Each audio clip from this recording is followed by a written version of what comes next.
Among history's most remarkable figures are those whose lives reshaped the world around them. Today, we bring you the stories of three extraordinary women: Catherine of Aragon, whose resolve defined a kingdom; Anne Boleyn, whose ambition altered England's destiny; and Katherine Howard, whose youth met a tragic fate. Let's begin with Catherine of Aragon, the first wife of King Henry VIII. Catherine of Aragon was born on December 16, 1485, in the palace of Alcalá de Henares, just outside of Madrid. Her birth name was Catalina, but she became known as Catherine after moving to England. Her father, King Ferdinand II of Aragon, ruled the northeastern part of Spain, including cities like Barcelona, Zaragoza, and Valencia. He also controlled several Mediterranean islands and parts of southern Italy, including Naples. Catherine's mother, Queen Isabella I of Castile, ruled much of the rest of Spain. Catherine's parents played an essential role in the completion of the Reconquista, the effort to reclaim Spain from Muslim rule. By the time of Catherine's birth, the last Muslim stronghold, Granada, was still under Muslim control, but her parents completed the reconquest in 1492. Catherine's heritage was unique because she was descended from both the English and Spanish royal families. On her mother's side, she was connected to the English House of Lancaster through John of Gaunt, a son of King Edward III of England.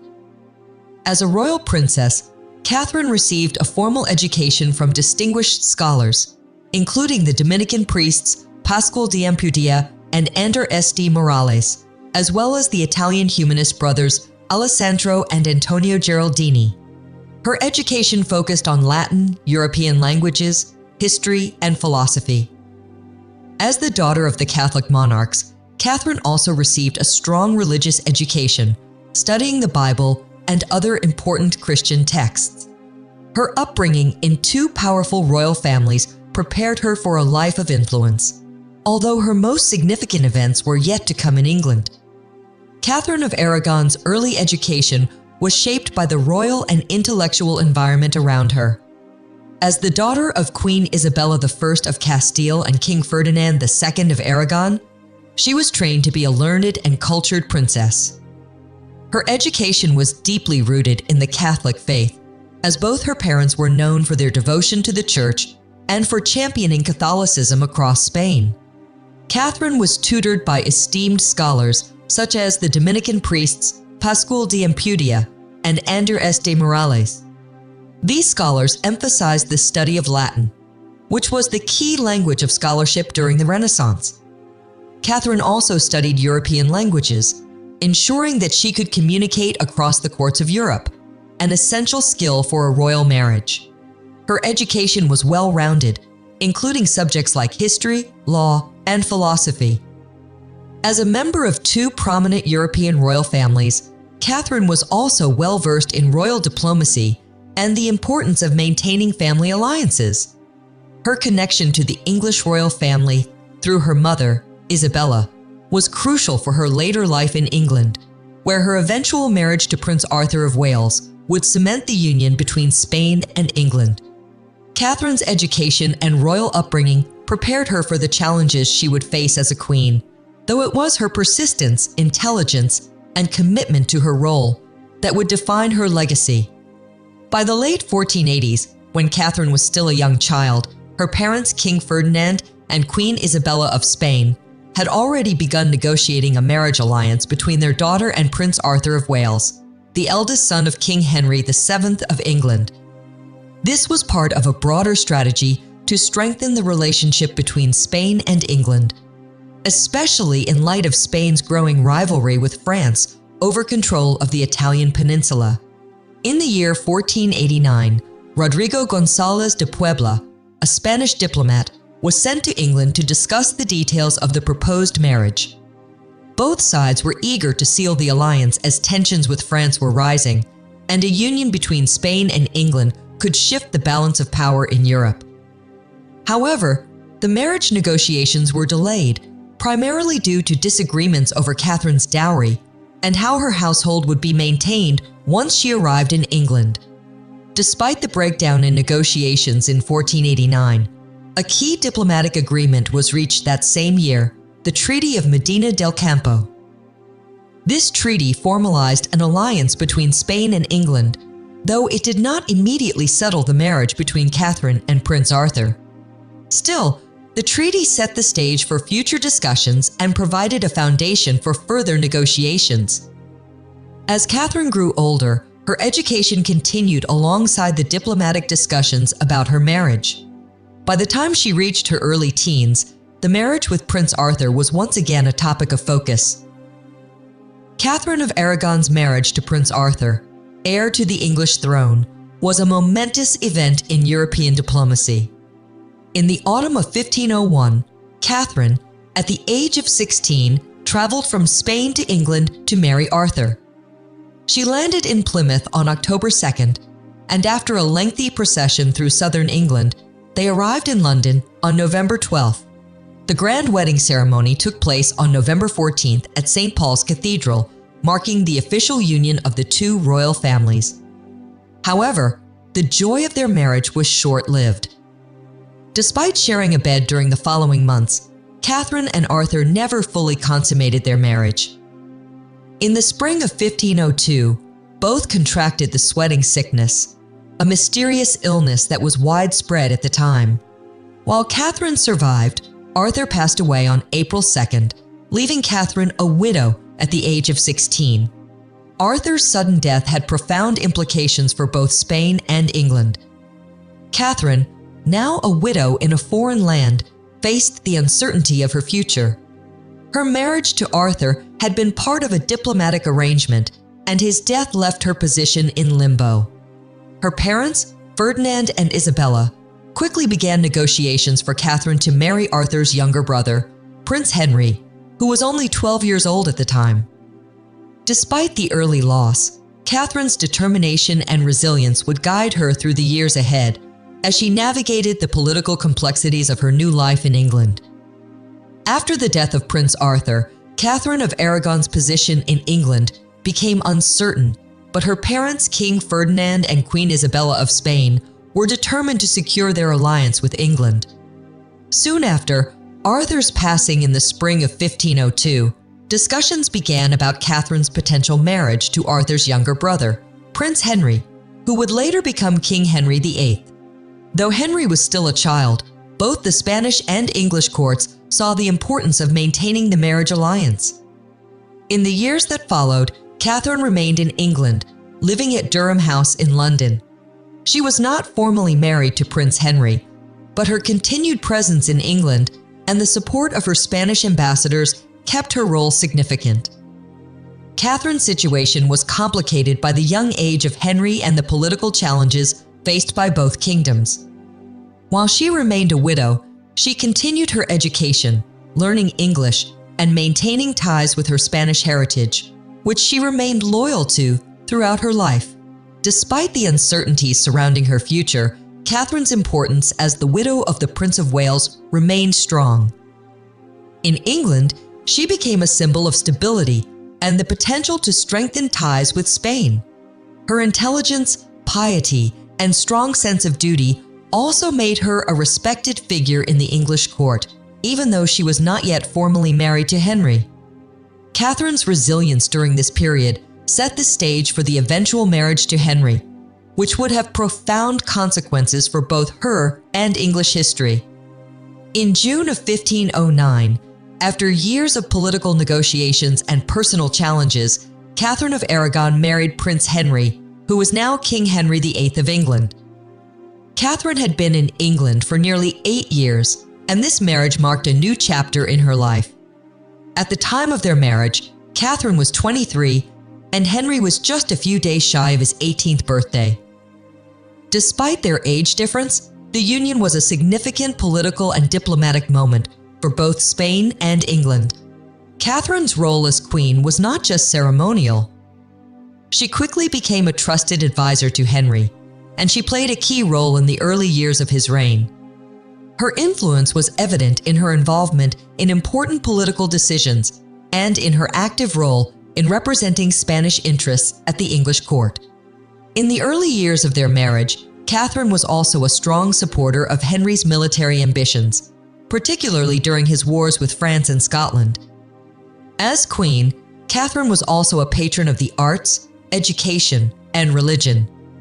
She supported many intellectuals, including the humanist scholars of her time, and advocated for the education of women. Catherine's influence extended beyond domestic affairs as she worked to strengthen the relationship between England and Spain, particularly through diplomatic channels. Catherine's early political influence in England was undeniable, and she remained a central figure in the royal court for several years, guiding her husband's reign. Catherine of Aragon's marriage to King Henry VIII faced increasing challenges, particularly in the early years of their union. One of the most significant difficulties was her struggle to produce a male heir. Catherine experienced multiple pregnancies during the first decade of her marriage, but most ended in miscarriage or stillbirth. Her only surviving child, a daughter named Mary, was born in 1516. The failure to produce a male heir put immense pressure on Catherine, especially as Henry became more determined to secure the Tudor dynasty through a male successor. In addition to the pressure from her miscarriages, Henry's infidelity added another layer of strain to their marriage. By the year 1514, Henry had begun his first known affair, and over the years, he would have several more. The most significant of these was with Anne Boleyn, a lady-in-waiting at court, who eventually caught Henry's attention and became the focal point of his desire for a divorce. Henry's growing dissatisfaction with Catherine's inability to produce a male heir led him to question the validity of their marriage.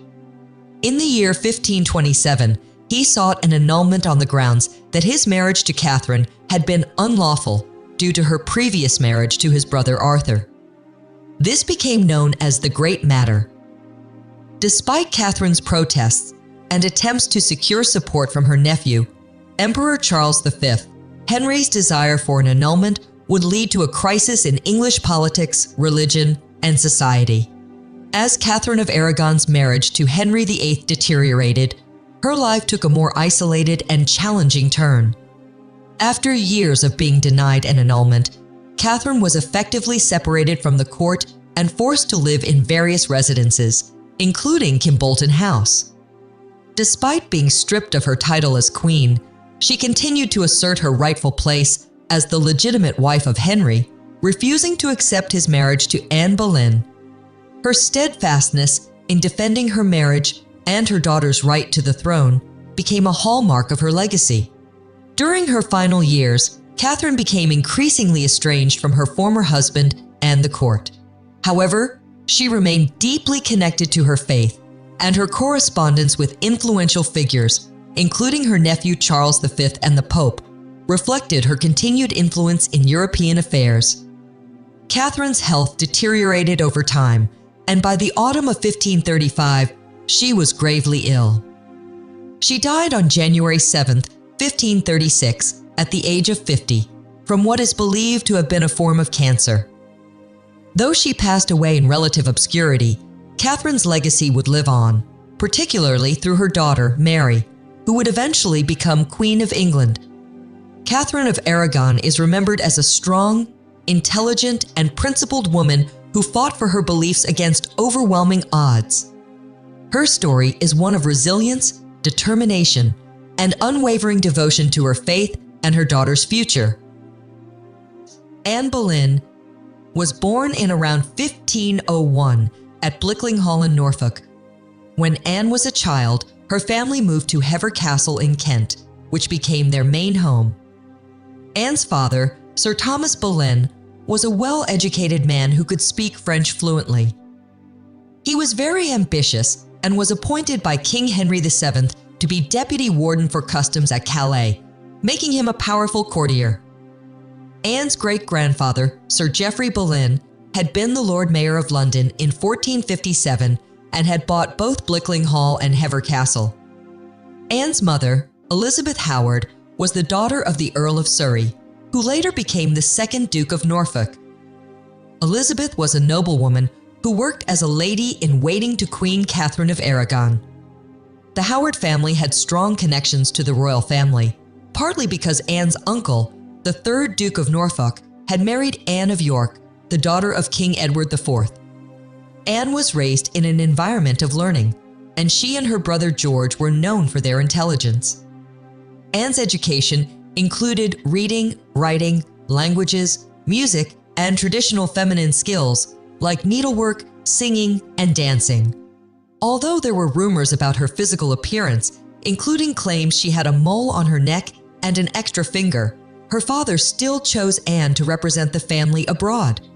In 1513, Anne was sent to serve as a lady-in-waiting at the court of Margaret of Austria, regent of the Netherlands. There, Anne quickly gained a reputation for being intelligent and hardworking. Anne Boleyn's early education was important in shaping the woman she would become. Growing up in an influential family, Anne was taught by private tutors in subjects that were considered essential for young women of her status. Her lessons included reading, writing, languages, music, and the more traditionally feminine arts of needlework and dancing. Anne's education set her apart from many others of her time, especially in a society where women's education was often limited. Her father, Sir Thomas Boleyn, was ambitious for his children, especially Anne, and took great care in ensuring that she received a high-quality education. This was not only for her personal benefit, but also to help her succeed in the competitive world of the royal court. Anne's time in the Netherlands under Margaret of Austria provided her with further cultural and intellectual experiences. She became fluent in French, which would later serve her well in her roles at the courts of France and England. Anne's early education, paired with her family's connections, played a crucial role in her rise to power. It made her stand out at the royal courts, where she soon gained a reputation for her intelligence, grace, and wit. These qualities helped her earn the favor of powerful people, setting the stage for her future influence. In 1513, Anne Boleyn left England for the first time, embarking on a journey that would significantly shape her future. She was sent by her father to serve as a lady-in-waiting at the court of Margaret of Austria in Brussels, a prominent figure in Europe at the time. Margaret was the regent of the Netherlands, and her court was known for its sophistication and culture. Anne's time there was pivotal, as she was exposed to the arts, politics, and the customs of foreign courts. Anne's fluency in French, gained during her education, helped her quickly earn the respect of those at Margaret's court. Her intelligence and charm made a strong impression on Margaret, who praised Anne in letters to her father. This praise helped solidify Anne's standing and open doors for her future roles.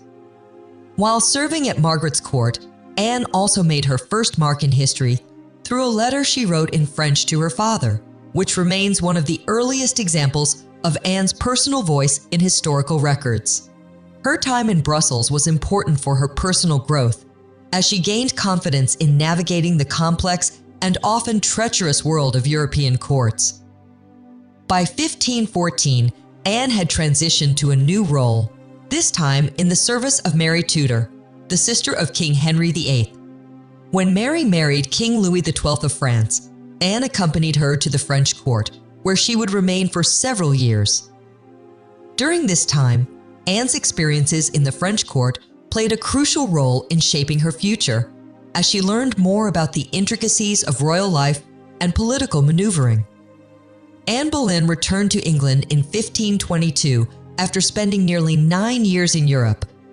Her father, Sir Thomas Boleyn, had requested her presence back at the English court, and Anne quickly made a notable return. She joined the household of Queen Catherine of Aragon, the first wife of King Henry VIII, where she caught the attention of the English court. At court, Anne quickly became known for her elegance, grace, and sharp intelligence.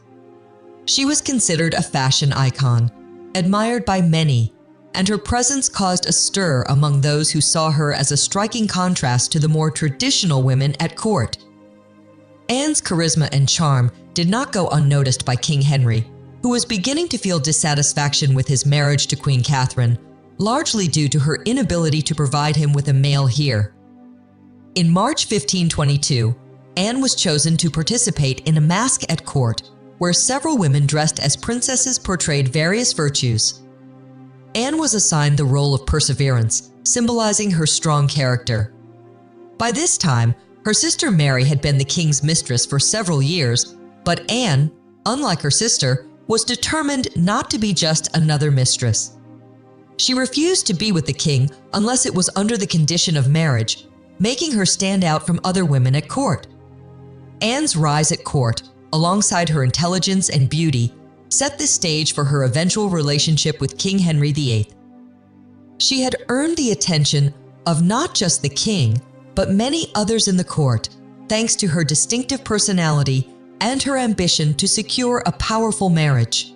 Anne Boleyn's relationship with King Henry VIII began in the mid-1520s and would change the course of English history. By this time, Henry was increasingly frustrated with his marriage to Queen Catherine of Aragon, as Catherine had failed to give him a male heir. When Anne returned to court, she quickly captured Henry's attention, and he began to pursue her with great intensity. At first, Anne resisted Henry's advances. She was determined not to become just another of his mistresses. Instead, she insisted that she would only be with him if they were married, something Henry was initially unwilling to consider. Anne's refusal to become his mistress added to her allure, making her even more desirable in Henry's eyes. This tension between their desire and her refusal to yield became the foundation of their passionate and sometimes tumultuous relationship. Henry, who was known for his determination, became fixated on marrying Anne. His obsession with her was fueled by the idea of securing a male heir, and Anne, despite her early resistance, came to believe that marrying Henry might fulfill both her personal and political ambitions. Their courtship was long and public, with Henry showering Anne with gifts and displaying his affection for her at court. Anne, in turn, began to reciprocate his feelings, though it is unclear whether she ever fully trusted Henry. As the relationship progressed, Henry sought to annul his marriage to Catherine, which led to his break with the Roman Catholic Church. Anne's influence over Henry grew as her reformist views aligned with his desire to create a new church in England.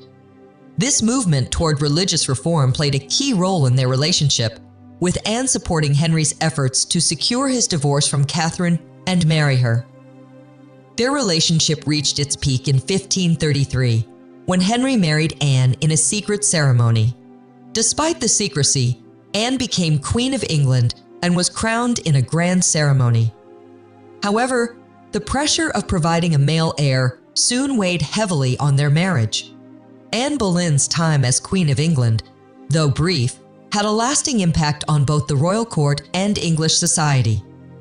After marrying Henry VIII in January 1533, Anne was crowned Queen of England in a grand ceremony. Despite her high status, Anne was never a popular queen, largely due to the controversial nature of her marriage to Henry and her outspoken religious beliefs. Many people at the time still considered Henry's first wife, Catherine of Aragon, the rightful queen, and Anne's role in the divorce only fueled the resentment. As queen, Anne was a key supporter of the Protestant Reformation, which was beginning to take hold in Europe. Her influence over Henry, who was already in the process of separating from the Roman Catholic Church, was significant. Anne encouraged the spread of reformist ideas, particularly the notion that the English Church should be independent from Rome. She also supported the translation of the Bible into English so that it could be read by the common people, which was a radical move at the time. Anne's court was a place of intellectual and religious change. She promoted a more modern and progressive atmosphere at court, where discussions about religion and politics were encouraged. Anne's own religious views were closely aligned with the ideas of the Lutheran Reformation, and she surrounded herself with like-minded individuals, including Thomas Cranmer, who would later become the Archbishop of Canterbury, and Hugh Latimer, a reformist bishop. Anne's religious reforms were controversial, and they often put her at odds with those who remained loyal to Catholic traditions. Despite this, she continued to champion these ideas, using her position as queen to further the cause of religious change. However, Anne's time as queen was overshadowed by her failure to provide Henry with a male heir. This failure, combined with her unpopularity and the shifting political and religious landscape, set the stage for her eventual downfall. The marriage between Anne Boleyn and Henry VIII quickly began to show signs of strain, despite the excitement that accompanied their union. Anne's inability to produce a male heir, something Henry desperately wanted, was the primary source of tension in their relationship. After the birth of their daughter, Elizabeth, in September 1533, both Anne and Henry were initially disappointed. They had hoped for a son who would secure the Tudor dynasty, but Anne's failure to deliver a male heir put her position as queen in jeopardy. Elizabeth's birth was a significant event, as it ensured that Anne would be remembered in history as the mother of one of England's most famous monarchs. However, the disappointment surrounding the gender of the baby created a deep rift in Anne's marriage to Henry. Henry, whose obsession with producing a male heir had led him to divorce Catherine of Aragon, grew increasingly frustrated with Anne, especially as rumors began circulating that she might not be able to bear a son. The strain between Anne and Henry grew as Anne experienced 2 more pregnancies, both of which ended in miscarriages. These losses further compounded the pressure on Anne to provide a male heir and deepened the emotional distance between her and the king. Anne's failure to produce a son, combined with Henry's growing interest in other women, including his eventual mistress, Jane Seymour, led to the breakdown of their relationship. Despite the tension in their marriage, Anne remained a devoted mother to Elizabeth. She fought fiercely to secure her daughter's future and ensure that Elizabeth would inherit the throne one day. However, Anne's inability to give Henry the son he longed for ultimately contributed to her downfall. Anne Boleyn's downfall began in the spring of 1536, when her marriage to Henry VIII began to unravel. The pressure of failing to provide a male heir, combined with her increasingly strained relationship with the king, set the stage for her dramatic fall from grace. Henry, who had once been deeply in love with Anne, was now frustrated and infatuated with another woman, Jane Seymour, who he believed could give him the male heir he so desperately wanted. In the months leading up to Anne's arrest, rumors and political intrigue swirled at the English court. Anne's enemies, including Thomas Cromwell, sought to bring her down and end her influence over the king. Accusations of adultery, incest, and witchcraft were leveled against Anne, though there was little evidence to support these claims. Anne's brother, George Boleyn, and several members of her household were also accused of being involved in these alleged crimes.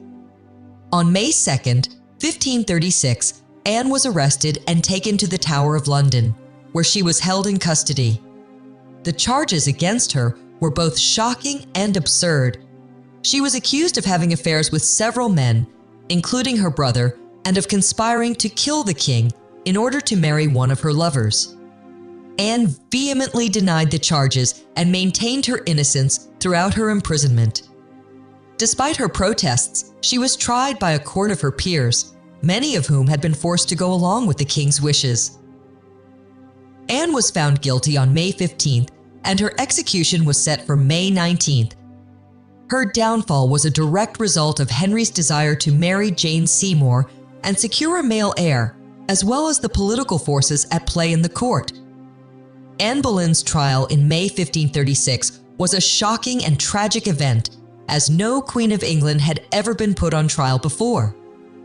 The charges against Anne were serious and fabricated, including accusations of adultery, incest with her brother, and plotting the murder of her husband, King Henry VIII. These claims were based on unreliable evidence, including forced confessions from her household members who were tortured to extract their testimonies. Anne's trial took place at the Tower of London, where she had been imprisoned since her arrest. During the trial, Anne did not have legal representation, and she was forced to defend herself. She spoke eloquently and clearly denied all charges. However, the outcome of the trial was never in doubt.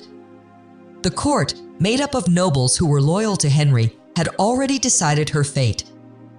Anne was found guilty of treason, and the verdict was read out by her uncle, the Duke of Norfolk. In a twist of irony, he suggested that Anne be either burned or beheaded, with the latter punishment ultimately being chosen.